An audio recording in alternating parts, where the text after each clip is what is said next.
quero hoje ministrar sobre um tema que eu normalmente não ministro em culto, mas que também ele é em função do que estamos celebrando como sociedade nessa semana que vem agora, dia 12 de outubro, que tem a ver com o Dia das Crianças. E eu quero falar sobre ame as crianças. Diga assim, ame as crianças. Então, eu quero compartilhar com você sobre esse assunto. E erra aquele que pensa que crianças, que infância, não é um assunto importante dentro da palavra de Deus. É um equívoco pensar que falar sobre crianças é falar sobre um assunto periférico, ou um assunto marginalizado, ou seja, à parte, à margem dos temas centrais da Bíblia Sagrada. Então eu quero te dizer, trata-se de um assunto muito importante. E confesso que, diante dessa palavra, do desafio de ministrar isso, que o Senhor colocou já há algum tempo no meu coração, aproveitando essa data, eu me sinto muito temeroso, com grande nível de responsabilidade. Amém? Então atente-se àquilo que nós vamos estar compartilhando. Nós temos falado sobre fundamentos, sobre reconstrução. É a palavra para o semestre. E eu posso te afirmar, se tem um valor, um assunto que precisa ser reconstruído, fortalecido, lançado para os cristãos, é a visão bíblica e correta acerca das crianças da infância. Trata-se de um fundamento que Jesus valorizou. E para isso eu quero embasar isso que nós vamos compartilhar em Mateus capítulo 18, do verso 1 a 11. Mateus capítulo 18, do versículo 1 a 11.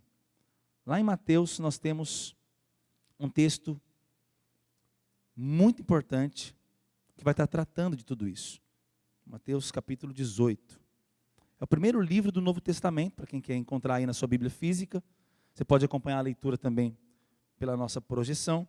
Eu estou lendo aqui na NVT, mas não importa a versão que você vai estar lendo, não é o mais importante. As versões são traduções, é a mesma Bíblia, é o mesmo original. Quando a gente fala NVT, NVI, RA, Revista Atualizada, RC, Revista e Corrigida, são traduções. Todas são muito boas, por isso foram aprovadas pela Sociedade Bíblica Brasileira. Entretanto, o original permanece o mesmo. E na tradução da Nova Versão Transformadora diz assim, desse texto, Mateus 18, do 1 ao 11. Nessa ocasião, os discípulos vieram a Jesus e perguntaram, afinal, quem é o maior no reino dos céus? Então Jesus chamou uma criança pequena e a colocou no meio deles, daquela reunião, com os discípulos. Em seguida, disse, eu lhes digo a verdade, a menos que vocês se convertam e se tornem como crianças, jamais entrarão no reino dos céus. Quem se torna humilde como esta criança é o maior no reino dos céus. E quem recebe uma criança como esta em meu nome, recebe a mim. Mas se alguém fizer cair em pecado um destes pequeninos que em mim confiam, teria sido melhor ter amarrado uma grande pedra de moinho ao pescoço e se afogado nas profundezas do mar. Um parênteses aqui. Eu particularmente não conheço outra passagem que Jesus demonstra tanta impaciência, tanta indignação. Eu não consigo imaginar Jesus com cara de fofinho falando isso aqui. Vamos continuar. Jesus, palavras de Jesus. Quanto sofrimento haverá no mundo por causa dessas tentações para o pecado? Ainda que elas sejam inevitáveis. Aquele que as provoca terá um sofrimento ainda maior do que quem está sofrendo. Portanto, se sua mão ou seu pé o faz pecar, corte-o e o jogue fora. É melhor entrar na vida eterna com apenas uma das mãos, ou apenas um dos pés, que ser lançado no fogo eterno com as duas mãos e os dois pés. Palavras de Jesus. E se seu olho o faz pecar, arranque-o e jogue fora. É melhor entrar na vida eterna com apenas um dos olhos que ser lançado no inferno de fogo com os dois olhos. 10, verso 10. Tomem cuidado para não desprezar nenhum desses pequeninos. Toma cuidado para você não desprezar, porque é uma tentação desprezar criança. Pois eu lhes digo que no céu, os anjos deles, tem anjos só para eles, os anjos deles estão sempre na presença do meu Pai Celestial. E o Filho do Homem veio para salvar os que estão perdidos. Diga aleluia. Só que o próximo versículo, e a gente que, né, quando eu digo a gente, na construção da Bíblia, junto com no seu original e na organização, foram colocados capítulos e versículos. Mas olha quais são as próximas palavras de Jesus, no mesmo capítulo, no versículo 12 ao 14, mais 3 versículos só. Se um homem tiver 100 ovelhas e uma delas se perder, o que vocês acham que ele fará? Não deixará as outras 99 nos montes e sairá à procura da perdida? E se a encontrar, eu lhes digo a verdade, ele se alegrará por causa dela mais que pelas 99 que não se perderam. Da mesma forma, não é da vontade do meu Pai no céu que nenhum desses pequeninos, lembrando, tinha uma criança no meio da roda, não é da vontade do meu Pai que nenhum desses pequeninos se perca. A parábola da ovelha perdida foi contada segundo Mateus, no contexto de que a ovelha perdida é a criança. A ovelha esquecida. A pessoa, o ser humano, desprezado. É interessante porque também algumas coisas estão no contexto. O contexto de arrancar a mão, o olho, se faz pecar, é no contexto de pedofilia. Porque o texto está dizendo desses pecados que geram muitas tentações, que vão fazer o mundo sofrer no futuro, há 2000 anos atrás, e que diz que pior do que a criança que foi abusada é o que vai acontecer com quem fez. Só que o texto também diz que nós podemos desprezar, não só esse aspecto, porque ele não cita só esse aspecto, mas ele fala, olha, se alguém faz um pequenino tropeçar, olha o tom de Jesus, teria sido melhor amarrar uma pedra de moinho, uma pedra gigante, e se lançar às profundezas do mar. Há uma seriedade com esse assunto profunda. Há uma ênfase de Jesus muito séria. E aí ele fala sobre a alegria do pastor quando encontra de volta a criança. No sentido de que há um valor, há um amor maravilhoso. Mas o que nós não percebemos é que em qual contexto começou esse assunto? A disputa por poder, o questionamento de autoridade, de posição dos seres humanos. Os discípulos perguntaram, quem é o maior no reino dos céus? E o que foi anterior a isso? Eu não li aqui para você, mas um capítulo antes aqui, no capítulo 17, no final, eles estavam discutindo se tinha que pagar imposto a César ou não, estavam falando de autoridade. E aí Jesus pega e fala assim, o maior do reino dos céus é quem é como essa criança, humilde como essa criança, que não fica disputando posição, glória, honraria humana. Olha que sério isso. Ele utiliza a criança inicialmente para dizer, esse é o espírito correto. Ela está aqui só para receber, ela tem um coração simples. Quando Jesus está falando sobre posição, ele usa aquela situação de quem ama, por exemplo, os primeiros lugares. Não tem nenhum problema com querer sentar na frente da sala ou da igreja para ouvir melhor. Quando ele está falando dos primeiros lugares, é da posição de glória humana, da posição de honraria humana. Os discípulos estavam preocupados com poder, com posição, com ser maior que os outros. De repente ele pega a menor pessoa ali, que era a criança, uma criança pequena, segundo a Bíblia, coloca no meio deles, ou seja, ela torna-se o centro daquele assunto. E primeiro ele fala que aquele é o coração correto para herdar o reino dos céus, mas depois ele fala, essa parte dos seres humanos, essa criança e as crianças, são uma parte negligenciada, que muitos fazem tropeçar, pelos mais diversos motivos, e Jesus não se conforma com isso. Quantos estão comigo aqui, pode dizer amém? Quantos percebem a seriedade desse texto? Diga amém. Enquanto eu estudava Esdras e Neemias, se você leu durante esses 14 dias, você vai ter que concordar comigo, há uma ênfase com um pecado em específico que o povo cometia naquela época. Qual o pecado era? Os casamentos errados. No livro de Esdras e Neemias, o povo que ficou 70 anos sem cultura, sem valor, volta para a terra deles. Mas na terra deles agora tem outros povos de outras religiões, que têm outros deuses, outra cultura, outra forma de enxergar a vida. Eu costumo dizer outra cosmovisão. O que é cosmovisão? uma visão de mundo. Uma visão de mundo que responde aos principais questionamentos da humanidade. Cada pessoa tem uma cosmovisão, cada religião tem uma cosmovisão, uma forma de enxergar casamento, filhos, Deus, eternidade, morte, terceira idade, trabalho, dinheiro. E aí, há uma ênfase de Esdras, um homem piedoso. Ele viu por que o povo ficou vários anos exilado, longe da sua terra. E ele viu o povo voltando, Deus dando graça. Ele falou, não quero que esse povo perca de novo. Sejam roubados de novo pelo diabo, escravizados ou exilados de novo. Inclusive Esdras chama o exílio de escravidão, embora não era uma escravidão. Porque ele enxerga como uma escravidão estar sem a sua cultura cristã.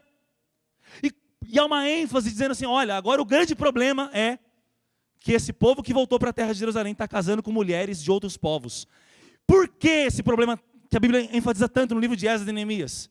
Porque isso faria com que a longo prazo os filhos deles tivessem perdido sobre a direção de Deus ou dos ídolos. E isso geraria na próxima geração um estilo de vida tão corrompido que eles perderiam de novo o privilégio de estar na terra deles, debaixo da bênção deles. Quem está comigo, diga amém.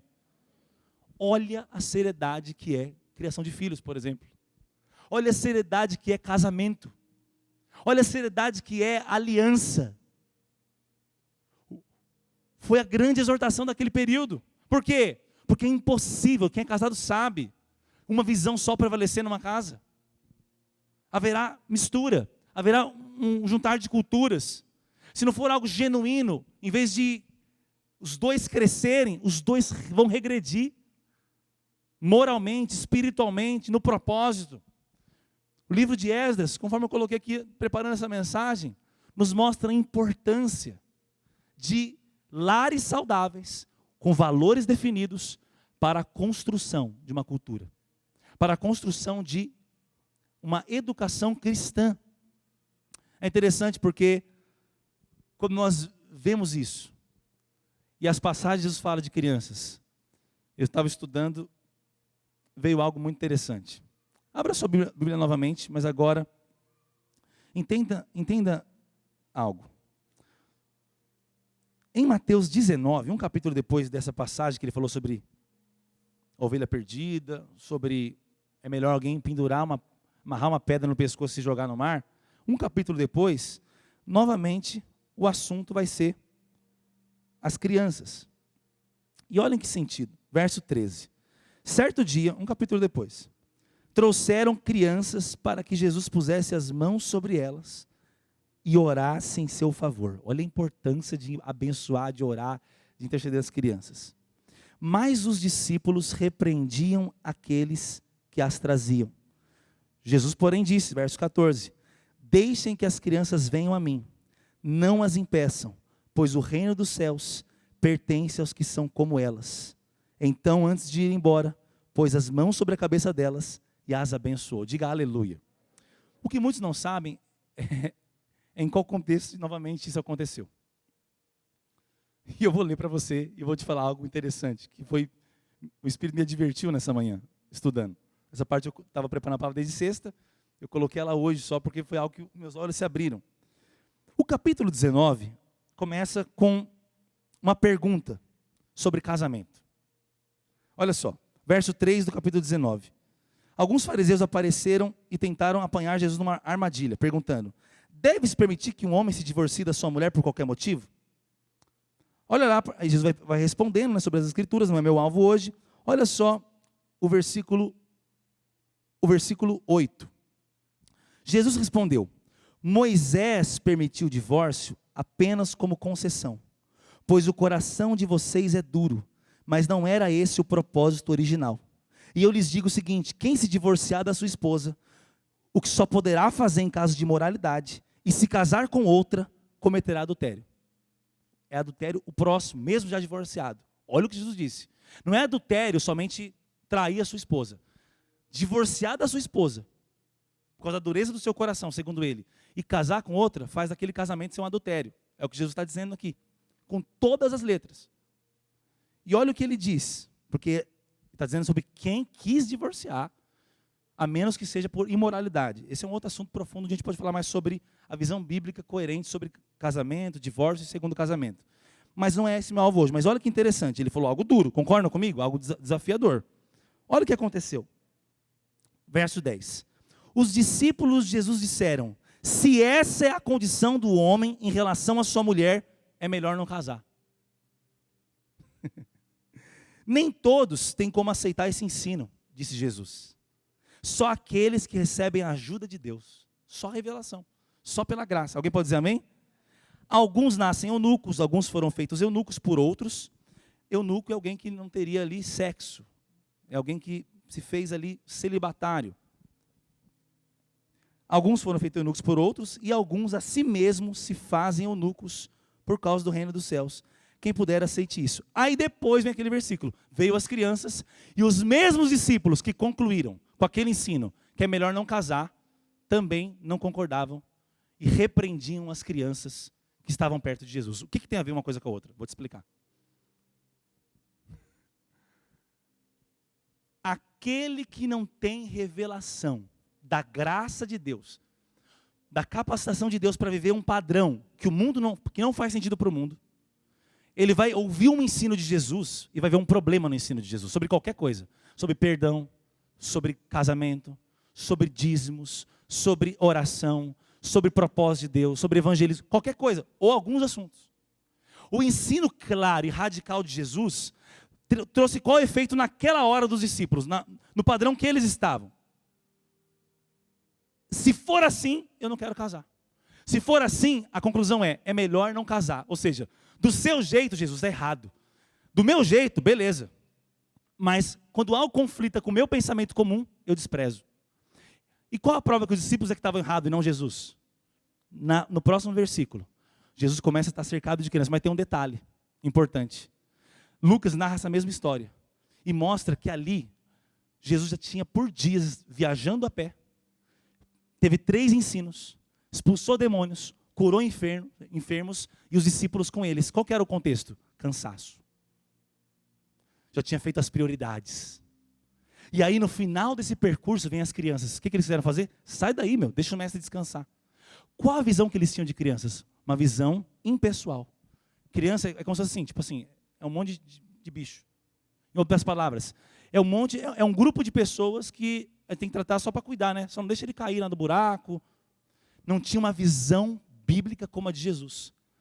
Os mesmos discípulos que acabaram de dizer: eu não aceito essa mensagem de casamento, é melhor não casar. Eles também disseram, eles repreenderam as pessoas que traziam os seus filhos para Jesus. O que estava acontecendo? Jesus estava sentado, depois de ter trabalhado muito. E os pais traziam algumas crianças, por quê? Eles sabiam que Jesus gostava de ouvi-las, amá-las. Em Marcos diz que ele estava tocando elas. Que lindo, Deus toca as crianças. Alguém pode dizer amém? E ele estava impondo as mãos e orando. Em outras palavras, nenhum discípulo repreendeu quando trouxeram enfermos para Jesus. Nenhum discípulo repreendeu quando Jesus estava ensinando pela 3ª vez o mesmo público, dizendo: já falou demais, Jesus, tira esse povo daqui. Eles nunca repreenderam alguém por trazer um morto, um cego, um endemoniado, qualquer adulto. Não há menção de que os discípulos repreenderam. Por exemplo, quando aqueles 4 amigos do paralítico colocaram ele por cima do telhado. Ninguém repreendeu. Não, você está doido? Já tem muita gente aqui, não vai colocar mais um não. Podiam falar isso. Mas eles repreenderam as pessoas que traziam as crianças. Os mesmos discípulos que acabaram de dizer: esse ensino de casamento não dá certo. O que eu estou querendo dizer com isso? Assim como os discípulos chegaram à conclusão que, pelo padrão que é e a importância que é o casamento, é melhor não casar, talvez muitos vão chegar à conclusão que não dão conta de ter filhos e criar filhos na nossa geração. E é melhor não ter.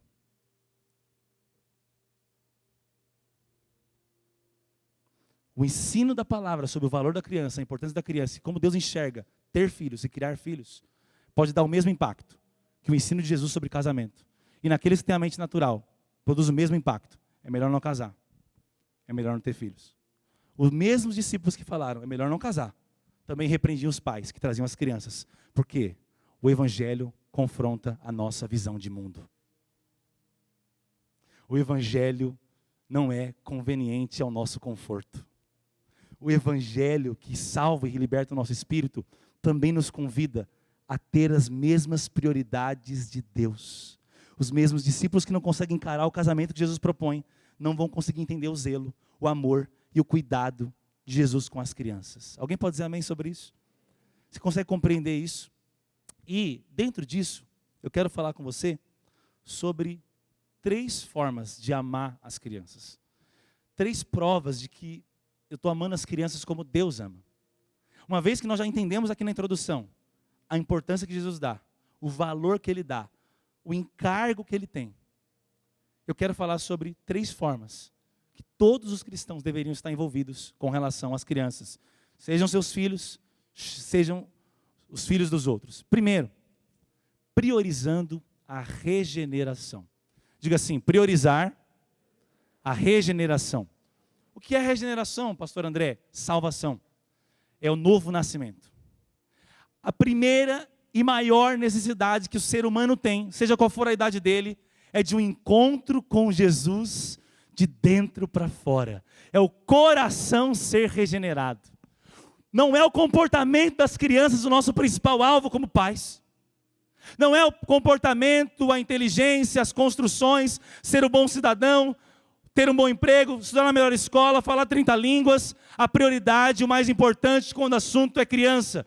Não estou dizendo que outras coisas não são importantes. A prioridade vital que todo pai tem com seus filhos, toda igreja tem com as crianças, e que todo cristão tem que ter quando vê um ser humano, seja criança ou não, nós precisamos ver um novo nascimento. Nós precisamos gerar em oração, em jejum, adubar, cultivar, guardar um ambiente.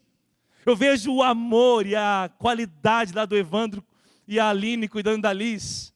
Mas eu sei, dentro da cosmovisão do Evandro e da Aline, que eles oram pelo dia que o coraçãozinho dela vai ser transformado. E como foi comigo um dia, quando eu tinha 16 anos, vai ser com os meus filhos, com os seus filhos e com as crianças, num lindo dia que Deus escolheu. Após um ambiente gerado, pregado, cultivado, haverá novo nascimento e regeneração. Alguém pode dizer amém? Em Mateus 19, 13 a 15, nós acabamos de ler, eu só vou ler de novo para você entender o que está nas entrelinhas. Olha o que Jesus disse. Certo dia trouxeram crianças para que Jesus pusesse as mãos. E ele orasse em seu favor. Os discípulos repreendiam. Jesus, porém, disse: deixem que as crianças venham a mim. Esse é o princípio. Primeira coisa, vamos deixar que as crianças cheguem até Jesus. Não vamos achar que elas são novas demais para receber a Jesus. Não vamos achar que elas não entendem. Você vai se impressionar se conversar com as crianças do nosso Kids. O tanto que elas já conhecem do Senhor. O tanto que criança é usada pelo Espírito Santo para milagres, profecias. A minha esposa, aos 3 anos, foi batizada com o Espírito Santo, orando pelo pé quebrado do pastor Daniel Lara. E ele foi curado, aos 3 anos de idade. Muitas crianças não desenvolvem a espiritualidade, porque a gente não acredita, porque a gente não deixa elas virem até Jesus. Todo o ambiente de oração na minha casa, eu vejo profecias, presença de Deus, choro, arrependimento, desde o começo. Cada época no seu nível. E não compare nesse sentido. Por que eu estou dizendo isso? Porque pela graça de Deus, os nossos olhos se abriram como família. Ei, o mundo vai odiar isso. O mundo vai achar bizarro isso. Ei, mas não é sobre o mundo, é sobre Deus. Maior é o que está em nós do que aquele que está no mundo. O mundo vai tentar te oprimir, te intimidar, te banalizar. Lembro de uma vez que nós estávamos viajando, e dentro de um carrinho de crianças, de trenzinho, lá em Caldas Novas, dentro, só para criança, músicas com palavrões falando de partes íntimas, sexo, de rebolar, de tudo isso. Só crianças. Claro que nós nos posicionamos. Se você é um cristão e não se posicionasse, você é um frouxo de cristão. Porque todas as crianças ouvindo aquilo, cantando aquilo, sendo contaminadas com aquilo. Não era numa festa onde tinha adultos, e você que quis levar a criança. Era um passeio pago para a criança. Foi tão forte quando a Esther falou que é uma mulher corajosa se posiciona. Sabe o que aconteceu na hora? O dono do negócio todos, na hora, pediram perdão. Na hora mudaram e falaram, você tem razão. Na hora. Mas para alguns isso é fundamentalismo ou conservadorismo. É porque não entenderam a guerra espiritual que você está envolvido com relação às crianças. O mundo quer te fazer ter medo de se posicionar e ter valores. O mundo quer te pastorear com progressismo. Mas Deus quer te pastorear com a Bíblia Sagrada. Todo o ambiente que é construído no mundo é para insensibilizar nossas crianças em relação a Deus, ao propósito e à presença dele. Claro que você vai ensinar os seus filhos a estar lá no mundo e ver tudo isso. E como liderar, falar de todos os assuntos em cada tempo com seus filhos. Não é uma bolha, mas também você precisa ensinar e guardar a mente, a consciência. Ei, uma exposição antes da hora, erótica, violenta, traz consequências por toda a vida. Mas daqui a pouco eu vou entrar nesse outro princípio da proteção. Ainda sobre a regeneração, o que Jesus disse? Deixe eles virem a mim. E o que ele disse mais? Em Marcos 9, 36 e 37, a Bíblia diz: e tomando uma criança, colocou no meio deles, pegando-a nos braços. Então era uma criança de colo, gente. Uma criança de colo. Jesus pegou nos braços e disse-lhes: quem recebe uma dessas crianças em meu nome, está me recebendo. Olha o que Jesus disse. E quem me recebe, não está apenas me recebendo, mas também aquele que me enviou. Olha que loucura, olha o que está acontecendo aqui. Se você recebe uma criança, você recebe Jesus. E Jesus é a criança de quem? É o filho de quem? Do Pai. Se você recebe Jesus, você recebe o Pai. Ninguém tem um pai se no primeiro acreditar no Filho. Uau! E como Jesus se apresentou no mundo? Como um bebê. Como Jesus veio ao mundo? Como Jesus se apresentou? Recém-nascido. E ele cresceu. Não é de um dia para a noite que ele teve 30 anos. Como Jesus escolheu ser criado no mundo? Por uma mãe, por um pai.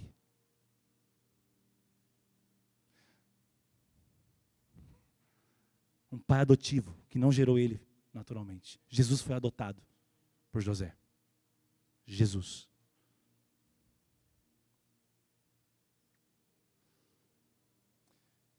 Em outras palavras, se você recebe uma criança, você recebe a Cristo. Então, qual é a nossa prioridade em relação às crianças? Que elas recebam Jesus. Lá atrás agora, elas estão recebendo de Cristo. Diga aleluia. Eu sei o que está debaixo por trás disso, de jejum, de oração, de investimento. A primeira intercessão que acontece aqui no domingo é do Kids lá atrás. Eu estou lá preparando a palavra e fico ouvindo as irmãs orando, declarando. Antes do seu filho chegar, tem gente chorando, para que quando eles cheguem, o Espírito Santo toque o coração deles. Que coisa linda poder saber que aqui é o lugar onde eu posso construir minha família, criar os meus filhos, ser inspirado a buscar a Deus. O diabo faz guerras terríveis contra as crianças. Ele ataca de formas terríveis. Na saúde. Estamos lá lutando lá com o Theo em oração. Já vi meus filhos sendo atacados na saúde, na mente, em situações emocionais. E nós não sabemos como fazer. Eu costumo falar que, mesmo com tanta instrução que eu tive, eu erro demais, já errei e erro demais na criação de filhos. Mas uma coisa nós entendemos, a prioridade é o novo nascimento. Alguém pode dizer amém sobre isso? Segunda coisa, protegendo. Diga, protegendo. Então eu priorizo a regeneração. E depois eu vou proteger as crianças. Criança é um ser frágil, é um ser vulnerável, é um ser mais moldável. Um dos vídeos que mais me aterrorizaram na vida, que eu assisti um dia na internet, foi... Mano, que terrível, isso foi ruim, mano. Pensa, o negócio me deixou na bad, mal. Vídeos em todos os lugares do mundo mostrando crianças sendo roubadas. Alguém já viu esse vídeo? Levanta a mão aí, já viu esse vídeo? Algumas pessoas já viram. Tem coisa mais angustiante, Tiffany? É angustiante demais. Você vê o pai distraído, pessoas pegando. Por quê? Você não vai ver roubando adulto do nada. Porque há instituições. Você sabe, muitas dessas crianças vão para um lugar específico, são oferecidas como sacrifício de magia negra. São vendidas à prostituição desde cedo. Tem lugares do mundo que eles cortam os braços e as pernas das meninas e fazem elas de bonecos sexuais. As crianças precisam de proteção. A gente acha lindo quando conta sobre Davi, enfrentando um urso, depois enfrentando um leão para proteger as ovelhas. Mas nós precisamos valorizar mais e nos envolvermos mais na proteção das crianças. Enfrentarmos mais ursos e mais leões pelas crianças. É interessante porque o urso, ele intimida quando ele se levanta e abre os braços. Ele se levanta, fica em pé, porque a altura dele causa medo e opressão. Quando ele está diante de uma ameaça, um outro animal, ele vai se levantar. Já o leão, quando ele quer intimidar para um combate, ele vai rugir. Eu estava orando sobre isso e vi claramente isso. São as duas estratégias do diabo com relação às crianças da nossa geração. O mundo se levanta com filosofias, com mentiras, com movimentos contra aquilo que é de mais precioso no reino dos céus, são as crianças. E porque o mundo se levanta, a gente não tem coragem de enfrentar, como Davi enfrentou, para proteger a ovelha. Mas o mundo também ruge. Eles falam, eles escorrem ódio pelos seus dentes. Eles vão contra toda iniciativa bíblica em função de proteger as crianças. O mundo quer nos intimidar, mas as crianças são mais importantes que a nossa reputação ou a opinião pública. Alguém pode dizer amém sobre isso? É interessante porque ter filhos, amar crianças, investir, criar, educar, vai demonstrar mais da qualidade do nosso evangelho, do nosso cristianismo, do que a gente pode imaginar. Porque as crianças não têm nada a oferecer de lucro. Elas vão consumir seu tempo, seu dinheiro, suas emoções, seus planos. E elas não vão te dar retorno natural. Para um mundo egoísta, centrado em si mesmo, não faz sentido. É mais fácil planta e animais domésticos. É mais fácil. E nada contra isso. Nada contra você ter tudo isso. Pelo contrário. A questão é entender a diferença. A questão é entender a dignidade humana e o valor que Deus deu a cada coisa.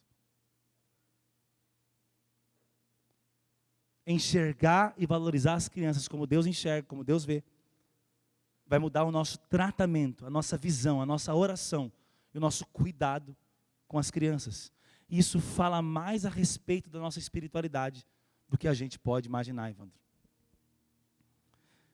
Você sabe, na Bíblia nós temos várias histórias de ataques do diabo contra crianças. Na época de Abraão, Nimrod decretou a morte de todas as crianças. E Deus livrou Abraão. Na época de Moisés, Faraó decretou a morte dos primogênitos. E Deus livrou Moisés. Antes de nascer um avivalista, um grande líder, o diabo vem para decretar o quê? Aborto e assassinato. Para impedir. E na época de Jesus, Herodes também decretou a morte das crianças. Por quê? É a parte mais fácil de parar alguém, na sua fase mais fraca, na sua fase mais vulnerável, na sua fase mais desafiadora. Olha, por que Deus escolheu assim? Olha a complexidade dos primeiros meses de um bebê. Não é assim no reino animal. O bicho tem lá no mato mesmo ele cria. Olha quando o assunto é os seres humanos, a complexidade, a necessidade de cuidados, de investimento. O que Deus quer de nós? Jesus passou por isso com Maria e com José, esses cuidados dos primeiros meses. Olha como uma coisinha pode atrapalhar tudo nessa fase. Lembro quando eu vi meu filho com 8 meses ali, com bronquiolite, internado numa UTI, jejuando, intercedendo, declarando a vulnerabilidade e o processo de cuidar dos primeiros meses. E tudo isso entre nossa mente fala, como os discípulos com o ensino de Jesus do casamento, é melhor não ter. Em todas as épocas houve uma iniciativa do inferno para matar crianças, para impedi-las de viver. Hoje no mundo, 56 milhões de vidas são ceifadas através do aborto por ano. 56 milhões. Maior que a esmagadora maioria dos países em população. Não é nosso alvo como igreja rejeitar alguém que abortou. Encerrar a discussão em 1 minuto sobre esse assunto que é tão amplo hoje e merece a discussão. Porque existem filosofias que se levantam e ideias. A questão é constatar os dados e entender espiritualmente. O homem espiritual discerne espiritualmente. Acharam vida em Marte. A vida em Marte. Um negocinho que só dá para ver com um microscópio. Ah, mas aqui no útero, mexendo não é vida. Não, entenda, não estou fazendo uma crítica a nenhuma visão. Estou dando um exemplo de comparação. Não, eu não como isso porque é uma vida. Essa carne aqui é uma vida. Ok? Mas aí, não, aqui não é uma vida. É só um amontoado de células. Onde eu quero chegar com você? E porque esses assuntos são mais profundos, vamos abordá-los depois de maneira mais sábia, em debates. Agora, onde eu quero chegar? Eu estou mostrando para você que o só vai proteger. Por quê? Porque há um interesse do inferno em destruir as crianças. E pelo silêncio ambiente que eu percebo, eu vejo o quanto isso é comum a todos. É interessante porque só no Brasil há mais de 150 mil denúncias de abuso por ano. Só no Brasil. Abusos sexuais. Abusos.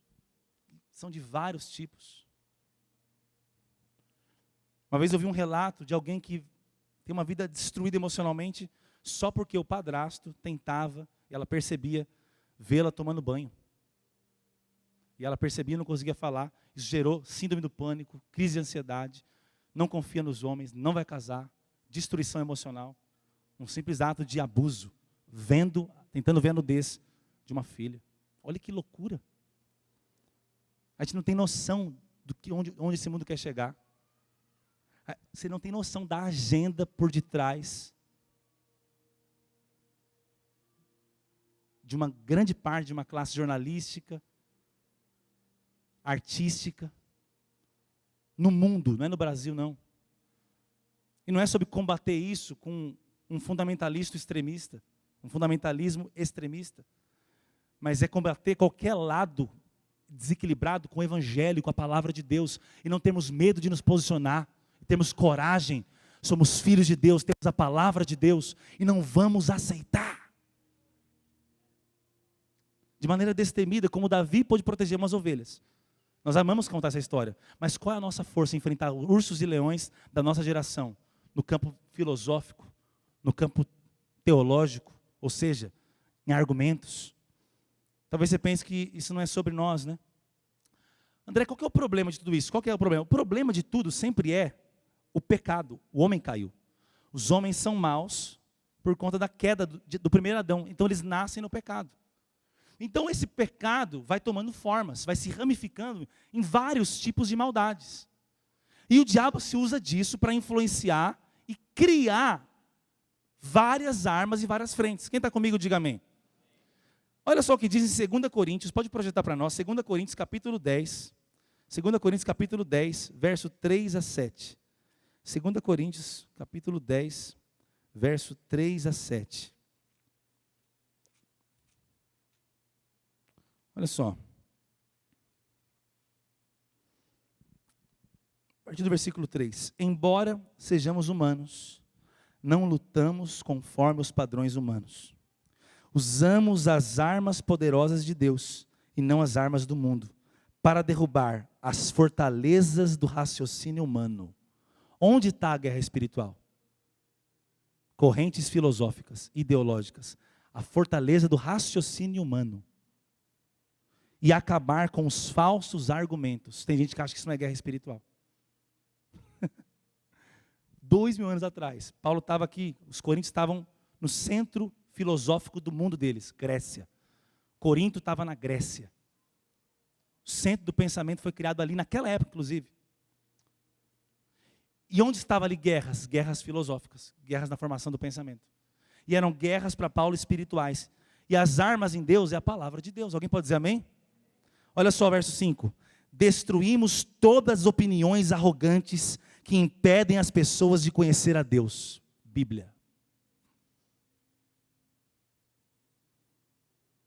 Levamos cativo todo o pensamento rebelde. O que é um pensamento rebelde? Ele é contra o que Deus criou. Ele é contra a natureza de Deus. Por exemplo, a ideologia de gênero é um pensamento rebelde. Ele se opõe à criação de Deus. Olha o que diz mais. E depois que vocês se tornarem inteiramente obedientes, estaremos prontos para punir todos os que insistem em desobedecer. É interessante porque, olha só o verso 7 que diz: vocês se preocupam apenas com o que é aparente. Aqueles que afirmam pertencer a Cristo devem reconhecer que pertencemos a Cristo tanto quanto eles. Pode tirar a projeção. Há um ensino, estou falando de correntes filosóficas, anti-casamento. É um ensino cultural. Anti-ter filhos. Anti-criação de filhos. Anti-família. Há filosofias e ideologias malignas ganhando terreno, ganhando espaço nos nossos dias. E, segundo a Bíblia que eu acabei de ler, são guerras espirituais, travadas nas fortalezas da mente. E não é sobre ter inimigo. E aí porque eu digo, a Bíblia também diz que a nossa guerra não é contra carne e sangue. Quando eu falo de guerra, não pense numa pessoa que profere essas coisas. Todos nós temos que ver com amor e como filhos de Deus em potencial, porque Cristo morreu por eles. Alguém pode dizer amém? Nossa guerra não é contra carne e sangue, é espiritual. E é no campo da mente. Nós precisamos amadurecer a nossa capacidade de compreender, de entender, de esperar a forma certa, com amor, com a graça de Deus, mas com firmeza e a sabedoria de Deus. Alguém pode dizer amém? Cada ideologia maligna vai querer ganhar espaço, a ponto de, em última análise, impedir as pessoas de crerem, depositarem a fé num Salvador. Ei, em muitos lugares é proibido pregar o evangelho. Por quê? Porque você não está respeitando a religião do outro. Alguns falam que o ápice do amor é respeitar a religião do outro. Eu respeito o outro. E eu respeito ele ter uma religião. Mas eu não preciso dizer que todos os caminhos levam a Deus, porque só isso que é politicamente correto. Não. Jesus disse: eu sou o único caminho, a verdade e a vida. Ninguém vai a Deus senão por Jesus. Você tem que poder dizer assim, inclusive eu acho que a sua religião é falsa, porque se para você Jesus é a verdade, todo o resto é mentira. E que essa crença não te leva para o caminho eterno. Se o debate estiver naquele assunto. Mas vamos entrar nesse assunto. Você pode demonstrar na graça, na sabedoria e no estilo de vida isso. Mas o diabo não vai se contentar. Ele vai sempre gerar os conflitos. Ele vai sempre gerar essas mentiras. Então, por tudo isso, o que nós temos que fazer? Proteger. O que é proteger então? É você se colocar à frente, na defesa, na coragem, na ousadia. Proteger seus filhos. Não é sobre simplesmente delegar a educação, a criação, os princípios para a igreja, ou para uma escola, ou para uma sociedade, ou para os avós. Todos têm o seu tempo, todos têm a sua rotina, todos têm a sua função. E não é sobre um estereótipo de criação. É sobre os princípios aplicados à realidade de cada um. Amém? Alguém pode dizer amém? Não é sobre um perfil, uma cultura. Desculpa, é uma só cultura, mas não é sobre só um estereótipo. Alguns vão conseguir aplicando aos poucos. Nós vamos ter o dia da família aqui. Nós vamos ensinar muito sobre essas ideologias, uma a uma. Nós vamos ensinar sobre educação de filhos, no dia 5 e 6. E é para você que é noivo, faz corte, namora, casado, não tem filhos. Para quem tem filhos, o dia da família vai ser a nossa conferência da família. Vão ser 2 dias aqui para entender e viver tudo isso. Nós vamos soltar as inscrições essa semana. Mas qual que é o nosso alvo? Aprofundar o que não dá para aprofundar aqui no culto. Inclusive quero chamar já os irmãos do louvor para entrar no último tópico. E por fim,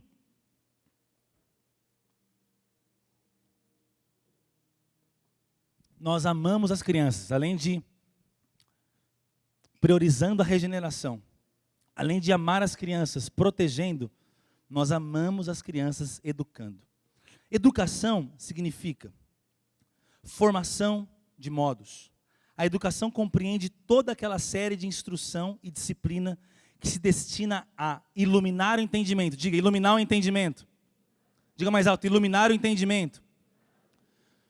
Corrigir o temperamento. Diga, corrigir o temperamento. E olha só, e formar as maneiras e hábitos da juventude. E prepará-los para serem úteis em suas posições futuras. É importante dar às crianças uma boa educação em boas maneiras, artes e ciências, e é indispensável dar-lhes uma educação religiosa. E uma imensa responsabilidade repousa sobre os pais irresponsáveis que negligenciam esses deveres. Deixa eu te falar uma coisa. Dos nossos filhos, nós não somos donos. Nós somos mordomos. Eles são herança do Senhor, segundo a Bíblia. Alguém pode dizer amém? O dono é Deus. Mas nós somos os responsáveis. Nós somos os mordomos que Ele escolheu para educar. E educar é isso, iluminar o entendimento. Promover essas boas, essa boa educação, esses bons modos. Corrigir o temperamento. Prepará-los para o seu futuro. E esse processo todo é dos mordomos que cuidam dos filhos de Deus, porque são herança do Senhor, segundo a Bíblia. Alguém pode dizer amém sobre isso? É interessante porque eu gosto de uma frase de um filósofo que a gente se preocupa, vou parafrasear, a gente se preocupa muito com o mundo que deixaremos para os nossos filhos, mas deveríamos nos deter mais nos filhos que deixaremos para o mundo. Você não pode controlar o mundo que vai deixar para os seus filhos, mas você pode educar os filhos que você vai deixar para mudar o mundo. Porque os nossos filhos estão sob a nossa responsabilidade. E educar é esse ambiente de amor, de graça. Eu vou ler um versículo só sobre a educação bíblica. Efésios capítulo 6, no verso 4, fala algo dos pais em relação aos filhos. Diz que nós não deveríamos irritar os nossos filhos. Por que eu vou chamar atenção para esse versículo? Efésios capítulo 6, verso 4. É interessante porque ali está falando sobre várias instruções acerca da criação de filhos. E no versículo 4, ele diz, não é? Pais, não tratem seus filhos de modo a irritá-los. Antes, eduquem-nos com a disciplina e a instrução que vem do Senhor. Diga aleluia. Essa primeira parte diz sobre irritar. Por que eu vou enfatizar ela? Eu vou ler para você. É um livro que nós temos, inclusive, na nossa livraria. Pais Sábios, Filhos Brilhantes, do John MacArthur. E olha o que diz aqui. Para você ter uma ideia. Nos dias de Paulo, Efésios, quem está comigo, diga amém. Efésios 6,4, literalmente confrontou toda a ordem social daquela época, principalmente de Éfeso. As famílias no Império Romano eram presididas pelo pai, e não pelos pais, o pai e a mãe, era o pai que presidia. Que ele podia fazer o que quisesse no contexto da sua família, sem qualquer remorso ou estigma social. Nenhum pai romano tinha o dever de evitar provocar a ira dos filhos. A responsabilidade de não provocar a ira do seu pai, que pertencia ao filho. E se o filho irritasse o pai, as consequências podiam ser severas. Roma tinha uma lei em Roma, chamada Pátria Potestas. Significa o pátrio poder, o poder do pai. Esse princípio dava aos homens, a figura masculina, que eram cidadãos romanos, poderes de propriedade absolutos sobre as suas famílias. Os filhos, a esposa e até os servos, os escravos que trabalhavam, eles eram vistos como bens pessoais, propriedade do patriarca. E ele podia fazer com eles o que bem desejasse. Por lei, ele tinha plena autoridade para dispor de todas as questões da família ou dos membros da família, da maneira que ele quisesse. Era uma cláusula, era uma lei. Com efeito, então, o pátria potestas também dava ao patriarca, essa lei pátria potestas, dava ao pai, ao patriarca, autoridade absoluta sobre todas as áreas da vida dos seus filhos. Era ele que arranjava os casamentos, podendo também obrigá-los a se divorciarem. Um pai insatisfeito podia até matá-los se quisesse. Tudo isso sem recorrer a um tribunal. Quando um filho nascia, isso é cultural, a criança era colocada entre os pés do pai. Se ele pegasse o bebê, a criança ficava na casa. Olha que forte. Se ele se virasse e se afastasse, se virasse as costas e se afastasse, a criança era deixada para morrer, ou levada ao fórum da época e vendida em leilão. A esmagadora maioria dos filhos vendidos em leilão eram criados para trabalhar como prostituta, se fosse mulher, e escravos, se fosse homem. Um homem chamado Hilary escreveu essa carta à sua esposa Alice, em algum momento, é um registro histórico, no século I a.C. É o contexto em que Paulo escreve, não irritem seus filhos. Olha o que esse cara escreve para a esposa. Sinceras saudações. Observe que ainda estamos em Alexandria. Peço-lhe, suplico-lhe que cuide da criancinha. E assim que recebermos o salário, eu vou enviar o salário a você.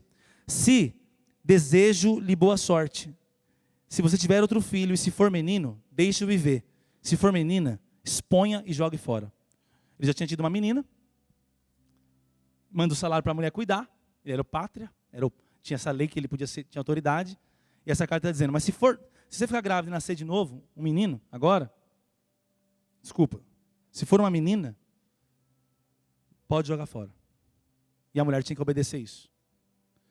Sêneca, é um nome de uma pessoa, contemporâneo do apóstolo Paulo, descreveu a política romana em relação aos animais indesejados. Matamos um boi selvagem, estrangulamos um cachorro louco, enfiamos uma faca em uma vaca doente, e as crianças que nascem fracas ou deformadas, afogamos. Era assim que a sociedade enxergava os filhos no tempo do apóstolo Paulo. E é nesse contexto que Paulo fala, contra a cultura da época.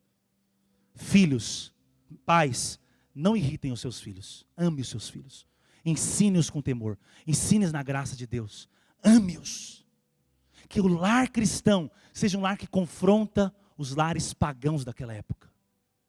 A guerra que Paulo enfrentava ao ensinar a própria Bíblia, não era só no aspecto de vista religioso, era cultural, era familiar. Nos tempos de Jesus, existia a poligamia, um homem podia ter várias mulheres, mas Jesus pregou um casamento com um homem e uma mulher. Agora a semana teve a notícia aí, né? Casamento aberto, pode ter vários parceiros. Mas é cultural, a igreja tem que aceitar. Não, na época de Jesus já tinha tudo isso. E ele nunca aceitou. Ele pregou o contrário. Ele nunca se adaptou ao século. Ele entendeu, ele amou, ele perdoou, ele não combateu como prioridade, mas ele nunca abriu mão. É interessante que Paulo também, ele confronta aqui toda a cultura patriarcal maligna, jamais bíblica. Que o mundo quer dizer que ela é bíblica. Da época do Império Romano. Que viviam debaixo de devassidão, de pecado, e tinham essa liberdade moral, que não tinham a influência do cristianismo. Tinham relações com os filhos, homens com homens, homens com mulher. Havia tudo isso que existe hoje, de maneira liberada e dentro da lei deles. E foi a cultura que foi confrontada pelo Evangelho Santo, que prevê o homem casar com uma mulher e ter os seus filhos e amá-los, e não subjugá-los no ambiente de opressão.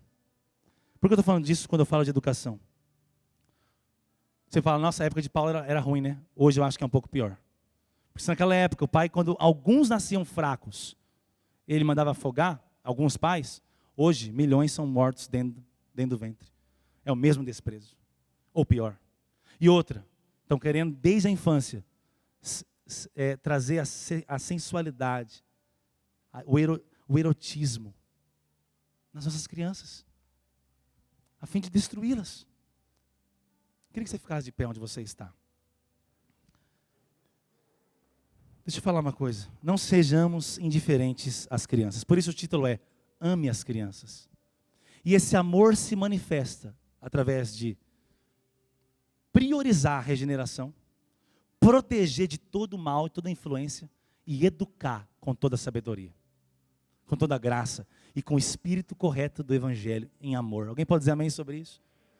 Como é tão pecado quanto essas coisas que eu mencionei, a violência dos pais com os filhos, pais cristãos, espancando os filhos, com a vara, com a cinta, seja qual for, achando que isso é normal, deixando marcas nas crianças, violência contra a criança, e às vezes com um argumento pseudo-bíblico, não é a Bíblia que diz isso, para espancar.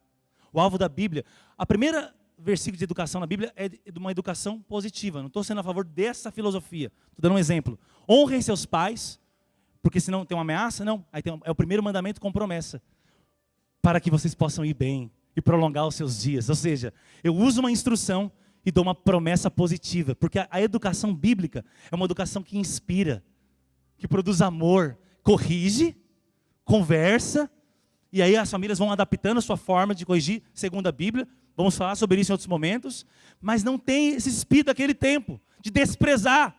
Qual é o principal propósito com essa mensagem no seu coração? Você obedecer aquela palavra de Jesus que nós lemos no começo. Não desprezem as crianças. Amem as crianças. Eles são desejados e amados por Deus. Mas eles vão perceber isso através de nós.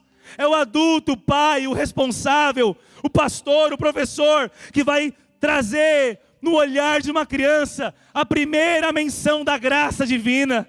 é olhar eles com os olhos de Deus, não é sermos obstinados no comportamento, em fazer um caminho de exército ali, uma tropa de filhos, que tem que fazer tudo certinho, é priorizar o coração, de tudo que se deve guardar, guarda o coração. Ei, quando um pai vai corrigir um filho conversando com ele, o alvo não é melhorar a reunião e ele ficar quieto, o alvo tem que ser sempre o coração dele ser apacentado, a mente dele ser renovada, ele ser tocado por Deus. As crianças ficam no celular às vezes o dia todo, para você poder ficar no seu celular. E os dois estão sendo influenciados por coisas ambamente malignas. Essa distância, essa falta de atenção, de relacionamento real com crianças, é resultado, sem você perceber, de uma crença. É como se elas não fossem ainda um ser humano capaz de relacionar. Você trata só alimentando, botando para dormir, como um boneco. E você não entende que tem emoções, tem sonhos, tem memória, tem experiências. Essa semana, conversando com a minha filha, eu vi ela abrindo a boca e nos falando coisas, né, amor? E nós nos orgulhamos tanto de ver, entra na mente deles muito mais do que a gente imagina. Entra no coração deles muito mais do que você imagina. Deus sempre se importou com a família, mas a forma com que Ele quer se importar é expressar isso através de nós, os adultos. A nossa visão com relação às crianças tem que ser pura, tem que ser amorosa, tem que ser comprometida, tem que ser intencional, em investir, em interceder. Nós não podemos desprezar o que Deus ama. Nós começamos falando, nenhum outro assunto despertou tanta impaciência e indignação em Jesus. Em nenhum outro assunto Ele falou o que Ele falou sobre fazer tropeçar as crianças. E Ele não falou com cara de bonzinho, Ele falou indignado, porque não cabe outra forma de falar o que Ele falou. E onde eu quero chegar com isso? Eu quero chegar com isso que quando uma criança vê você olhando para ela, e eles olham para os seus olhos, eles não têm medo de olhar nos olhos. Já percebeu? Eles veem a sua face, a sua expressão, a sua afeição. Que eles não olhem olhos de quem duvida. Que eles não olhem olhos de quem ainda está esperando eles fazer alguma coisa para serem amados. Que eles não vejam olhos da meritocracia. Que eles não vejam olhos do preconceito. Que eles não vejam olhos dos estereótipos, das nossas expectativas irreais. Que eles vejam olhos de amor, de aceitação, de certeza. Olhos que produzem a convicção de que Deus já os ama, que Deus já os acolheu e que eles precisam desse Deus que nós amamos e que nos ama. Alguém pode dizer amém sobre isso? Deus escolheu vir ao mundo como uma criança. Ele foi criança. Jesus disse que essas crianças têm anjos que as guardam. Mas ainda assim, Ele nunca foi cuidado só por anjos, Ele foi cuidado por uma família. Os anjos auxiliam, mas os protagonistas no cuidado de uma criança são os seus pais. E se você ainda não tem filhos ou não pode ter filhos, ou tem alguma coisa questão isso, você pode se somar, você pode adotar, ajudar casais que adotam, se somar no ambiente de igreja. E a Bíblia nos deixa claro que ainda criança, Jesus impressionou os mestres da época para nos mostrar: não desprezem as crianças, amem as crianças, priorizando a regeneração. Eu vou gerar em oração, eu vou ver crianças quebrantadas na presença de Deus, protegendo, como citei aqui, se Davi foi louvado por Deus, protegendo ovelhas contra um leão e um urso, nós seremos muito mais aplaudidos pelo céu, protegendo as nossas crianças diante dos ursos e dos leões que se levantam na nossa geração para nos intimidar. E por fim, nós vamos amar as crianças, educando, através da inspiração, do amor, da palavra de Deus e de um olhar de Cristo para elas, que não gera dúvida, mas um olhar que gera certeza de quem elas são. Feche os seus olhos onde você está. Espírito Santo, obrigado por essa manhã. Nós como sociedade vamos celebrar o Dia das Crianças, mas nós como igreja queremos mais do que celebrar e amá-las na nossa festa ou nas redes sociais. Nós queremos nos comprometer espiritualmente com o progresso delas, com o cuidado delas, com o avanço delas, com o romper espiritual que elas hão de viver na vida pessoal delas. Nós queremos agora, Pai, declarar sobre os nossos filhos, sobre os membros da nossa igreja, sobre as crianças que estão perto de nós, no nosso trabalho, na nossa família, que nós seremos um canal de graça, de cura, de proteção. E nós veremos, Pai, o Senhor levantando famílias que terão filhos saudáveis, lares saudáveis, uma igreja que promove e proporciona um ambiente de saúde espiritual e familiar para a sua glória, em nome de Jesus. Se você crê, aplauda Jesus bem forte sobre isso.